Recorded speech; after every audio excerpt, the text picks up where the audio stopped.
வளைகுடா பகுதியில் மீண்டும் அமெரிக்கா தனது தாக்குதலை நடத்தியிருக்கிறது. அமெரிக்காவுடைய திட்டம் தான் என்ன?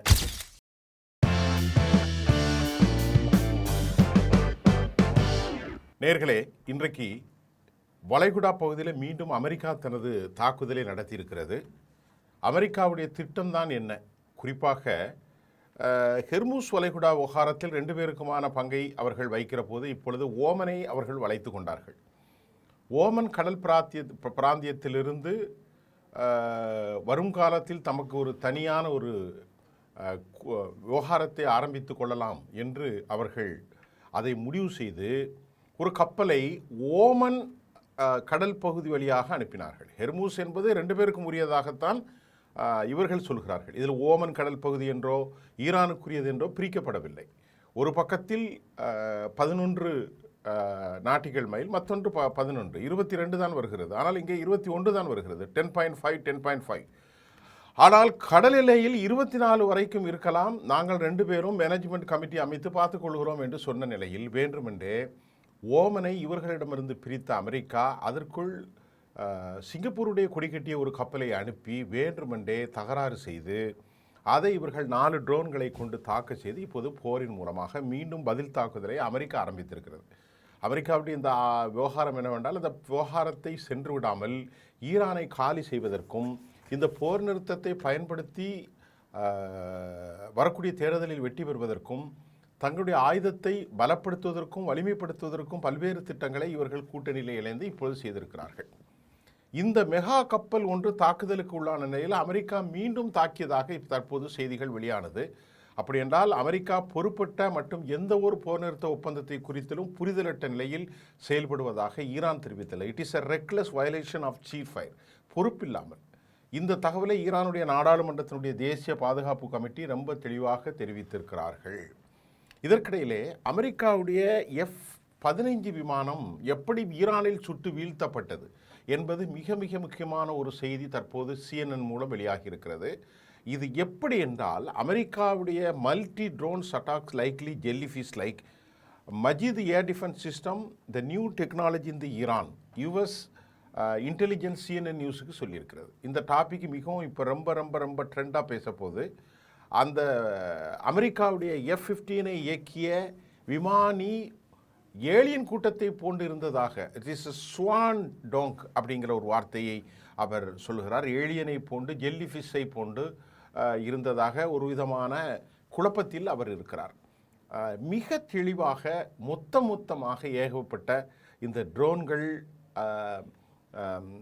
மதர் ட்ரோன்களோடு கனெக்ட் ஆகியிருக்கிறது. Physically each one connect another one, ஒன்றோடு ஒன்று கனெக்ட் ஆகி இருக்கிறது. அது மட்டும் இல்லாமல் mother drone connect with each drone, மூலக்கூறுவான அந்த ட்ரோன்கள் ஒரு நிறைய ஏராளமான ட்ரோன்களோடு கனெக்ட் ஆகியிருக்கும். சிக்னல் இல்லாத ட்ரோன்களை ஆட்டோமேட்டிக்காக மதர் ட்ரோன்கள் கட் பண்ணி செய்விடும். இப்படி மிகப்பெரிய அளவில் கிளவுடு இருந்த போதிலும் எதிரி விமானங்களை சுட்டு வீழ்த்த முடியும் என்பதுதான் யதார்த்தமான உரிமை. அமெரிக்காவுடைய ஃபைட்டர் ஜெட் பைலட் இவர் ஏற்கனவே குவைத்தில் அமெரிக்காவுடைய 3 F-35 சிக்கில் இதில் ஒரு விமானி, இதே விமானி இங்கேயும் சிக்கி உயிர் தப்பியிருக்கிறார் என்பது மிக முக்கியமான காரணி. 33 நாட்கள் இடைவெளியிலே ஒரே நபர் ஒரே மாதத்தில் 2 முறை தப்பியிருக்கிறார். It is a over Spain optical illusion Israel drones. இது அவருடைய மனோநிலையில் ஏற்பட்ட சிக்கல் என்றும் அமெரிக்கர்கள் சிலர் சொல்கிறார்கள். அவர் ஏதோ ஒன்றை பார்த்து விட்டார், ஈரோன் ட்ரோன்கள் ஒருவித இல்யூஷனாக இருக்கலாம் அப்படி என்று சொல்லப்படுகிறது. இந்த டெக்னாலஜி சீனாவிலும் ரஷ்யாவிலும் மட்டும்தான் இருக்கிறது. இந்த டெக்னாலஜி பேர் மெசட் possibilities hybrid missiles and concept system surface missile system. அந்த அதாவது இதை வைத்து, இந்த ட்ரோன்களை வைத்து ஏர் டிஃபென்ஸின் மூலம் சர்ஃபேஸ் மிசைல் மூலம் ஏர் டு ஏர் அடிக்கலாம். இந்த surface air system fight get radar waves observed then attack. இதன் மூலமாக உள்ளிருந்து வரக்கூடிய அமெரிக்காவுடைய ஸ்டெல்த் விமானங்களாக இருந்தாலும் அதனுடைய வேவ்ஸை இது உள்வாங்கி திருப்பி தாக்குதல் செய்ய முடியும் என்ற தொழில்நுட்பத்தில் ஒரு ட்ரோன்கள் அல்லாமல் ஒரே ஒரு மதர் ட்ரோன் பெட்டானல், இந்த ட்ரோன்களின் மூலம் தாய் ட்ரோன்களின் மூலம் ஏராளமான நூற்றுக்கணக்கான ட்ரோன்களை வானில் பறக்க விட்டு அவற்றில் செயலிழந்தவையில் ஆட்டோமேட்டிக்காக அது கீழே விழுந்துவிடும். மீதி உள்ளது இலக்குகளை, எதிர் விமானங்களை தாக்கும் திறன் அமெரிக்காவில் இருக்கிறது. ரஷ்யா மற்றும் சீனாவில் இருந்த போதும் தற்போது இதே ட்ரோன் சிஸ்டம் தான் இது ஜெல்லி ஃபிஷ் போன்று என்ற ஒரு நிலை உருவாகி இருக்கிறது. இதை தவிர்த்து இந்த தாக்குதல் முடிந்த பின்பு கூட 3 to 5 மணி நேரம் flying in the region sky அது பறந்து கொண்டிருக்கும் என்பதும், இதன் மூலமாக infra red actin tracking system அது வெப்ப அலைகளை, ஏற்கனவே எதிர்முனையிலே வரக்கூடிய வெப்ப அலைகளை உள்வாங்கி அந்த எல்லையை நோக்கி இந்த ட்ரோன்கள் பறந்து தாக்குதல் நடத்தும் என்றும் இப்பொழுது அமெரிக்கா குழம்பி போயிருக்கிறதாக CNN சொல்கிறது. US had flow some route. Iran நவீன வடிவமைப்பு கொண்ட இந்த தொழிலை பயன்படுத்தி இருப்பதை, அது அவர்களிடத்தில் இருக்கிறது என்பதை ஏற்றுக்கொள்ள அமெரிக்காவால் முடியவில்லை. இந்த F-35 விமானத்தை ஈரான் அடித்த பிறகு அதனுடைய தப்பி ஓட்டம் பிடித்து உலகளவில் அமெரிக்காவுக்கு பெரும் ஷாக். ஒருவேளை ஈரான் நாட்டிற்கு உள்ளே வீழ்ந்திருந்தாலும் கூட அந்த கதையே மாறியிருக்கும் என்பது போல்தான் இப்பொழுது நிலை இருக்கிறது. அது தப்பி சிதறலடித்து அந்த நாட்டிலிருந்து தப்பி இருக்கிறது. இதற்கிடையிலே இந்த நீர்வழி விவகாரங்களை கட்டுப்படுத்துவதற்காக ஒரு புரிந்துணர்வு ஒப்பந்தத்தில் சில நடைமுறைகளை கொண்டிருப்பதாக மிக முக்கியமான ஆய்வாளர்கள் கூறுகிறார். ஹெர்முஸில் அனைத்து கப்பல்களையும் சுதந்திரமாக செல்ல அனுமதிப்பதற்கு முன்பு ஒரு புரிந்துணர்வு ஒப்பந்தத்தில் உள்ள அனைத்து பிரச்சனைகளும் தீர்க்கப்பட வேண்டும் என்று ஈரான் விரும்புகிறது. ஈரான் ஒரு விதமான முன்னேற்றத்தை காண விரும்பும் ஒரு பிரச்சனை லெபனான் பிரச்சனை. ஆனால் இங்கு இஸ்ரேல் துருப்புக்கள் இன்னும் நிலைபெறுத்திருப்பதும், அவர்கள் வெளியேறவில்லை. இந்த உறுதிப்பாட்டை பின்பற்றுவதில் அமெரிக்கா தீவிரமாக இருப்பதை தெரியவில்லை. அதாவது இஸ்ரேல் லெபனானில் இருப்பதை வெளியேற்றுவதற்கு அமெரிக்கா உறுதிப்பாடு இல்லை. ஆனால் தெஹ்ரான் அமெரிக்காவுக்கு கடும் அழுத்தம் கொடுக்கும் திறனை தக்க வைத்துக் கொள்ளும் என்றும் கூட செய்திகள் வெளியாகி இருக்கிறது. கிட்டத்தட்ட 115 கப்பல்கள் நேற்று பயணித்திருக்கலாம். இதன் மூலம் 2000 கோடி அளவிற்கான வருமானத்தையும் ஈரான் பெற்றுக்கொள்ள முடியும் என்ற விவகாரத்தில் ஈரான் மிகப்பெரிய அளவிலான லாபத்தை வரும் நாட்களில் அடையும் என்பதில் எந்த மாற்று கருத்தும் இல்லை. இதுதான் அமெரிக்காவுக்கு கண்ணை உறுத்தி ஓமனின் மூலமாக தற்போது போரை அமெரிக்கா தொடங்கி இருக்கிறது. இதற்கிடையிலே அமெரிக்காவுடைய வெளிவிவகாரத்துறை அமைச்சர் மார்க்கோ ரூபியோ மற்றும் பஹ்ரைன் வெளிவிவகாரத்துறை அமைச்சர் அப்துல்லா திஃபின் ரஷீத் அல் சயானி தலைமையில் மனாமாவில் நடந்த ஒரு பேச்சுவார்த்தையில் அமெரிக்கா ஜிசிசி நாடுகளும் அமெரிக்காவுடைய வெளிவிவகாரத்துறை அமைச்சர் இதில் குவைத் கலந்து கொண்டது, ஓமன் கலந்து கொண்டது, கத்தர் கலந்து கொண்டது, சவுதி அரேபியா மற்றும் யுனைடெட் அரபு எமிரேட்ஸ் உள்ளிட்ட பல வளைகுடா நாடுகளைச் சேர்ந்த ஃபாரின் மினிஸ்டர்கள் கலந்து கொண்டார்கள். இதில் அவங்க என்ன சொல்லியிருக்காங்கன்னு பாருங்கள். வாஷிங்டனுக்கும் தெஹ்ரானுக்கும் இடையிலான ஜூன் 17 நடந்த இந்த புரிந்துணர்வு ஒப்பந்தத்தை இந்த அமைச்சர்கள் வரவேற்றார்கள். ஆனால் ஈரானுடைய எதிர்கால பொருளாதார ஈடுபாட்டை கடும் நிபந்தனைகளோடு இணைத்தார்கள்.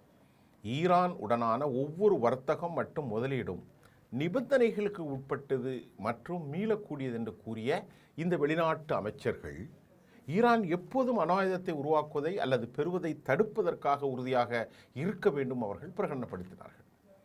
நீடித்த பிராந்திய அமைதி, பாதுகாப்புக்கு ஈரானுடைய பலிஸ்டிக்ஸ் ஏவுகணைகள், ட்ரோன்கள் மற்றும் பிராந்தியத்தில் உள்ள பிரதிநிதிகளின் ஆதரவு உள்ளிட்ட ஈரானின் அச்சுறுத்தல்களை முழுமையாக நிவர்த்தி செய்ய வேண்டும்.